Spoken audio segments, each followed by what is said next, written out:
നമസ്കാരം, കൊട്ടാരക്കര മീഡിയയിലേക്ക് സ്വാഗതം. ഇന്ന് ഉച്ചയ്ക്ക് കൊട്ടാരക്കരയിൽ കാർ അപകടത്തിൽപ്പെട്ടു. റോങ് സൈഡിൽ വന്ന കാർ മറ്റൊരു കാറിനെയും ബൈക്കിനെയും ഇടിച്ച് ഒരു ഭാഗം മറിഞ്ഞു നിന്നു. അപകടത്തിൽ ആർക്കും പരിക്കുകളില്ല. സംഭവസ്ഥലത്തെത്തിയ പോലീസ് വാഹനങ്ങൾ റോഡിൽ നിന്ന് മാറ്റാൻ ശ്രമം തുടങ്ങുകയും ചെയ്തു. ഉച്ച സമയമായതിനാൽ തന്നെ കാൽനടയാത്രക്കാരും കുറവായിരുന്നു.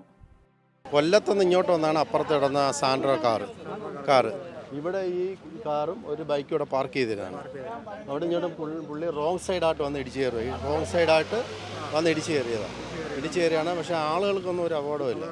ആ വണ്ടി ഇടിച്ച് ഒരു സ്റ്റേ വയർ ഉണ്ടായിരുന്നു, അതിൽ കയറി മറിഞ്ഞു കിടന്നേ. അങ്ങനെ പോലീസ് വന്ന് പെട്ടെന്ന് വണ്ടിയെല്ലാം നീക്കം ചെയ്തു. ആൾക്ക് അപകടങ്ങളൊന്നുമില്ല. പക്ഷേ എന്തായാലും ഭാഗ്യം റോങ് സൈഡ് ഈ സൈഡ് ജനങ്ങളൊന്നും ഇല്ലായിരുന്നു. അതുകൊണ്ട് വണ്ടി ഇപ്പോഴും പോയിക്കൊണ്ട് വലിയ അപകടത്തിൽ നിന്ന് ഒഴിവായി. എന്തായാലും വേറെ കുഴപ്പങ്ങളൊന്നുമില്ല. വന്ന് 2 പേരുണ്ടോ യാത്രക്കാർ വന്ന് ഇടിച്ച വണ്ടിയിൽ. പിന്നെ പുള്ളി കൊല്ലത്തുള്ള ഇലക്ട്രിക് കട നടത്തുന്നതാണെന്നാണ് പറഞ്ഞത്. പുള്ളിക്ക് കുഴപ്പമൊന്നുമില്ല. പിന്നെ ഈ വണ്ടി എന്തായാലും ഇവിടെ പാർക്ക് ചെയ്തതിനകത്ത് ആളുകളൊന്നും ഇല്ലായിരുന്നു. ഇതിലെ കാൽനട യാത്രക്കാർ ആ സമയത്തില്ലായിരുന്നു. ഒരു പ്രശ്നമില്ലായിരുന്നു. പോലീസ് അതിൻ്റെ സംവിധാനങ്ങളെല്ലാം ചെയ്ത് വണ്ടിയെല്ലാം മാറ്റിപ്പോയി.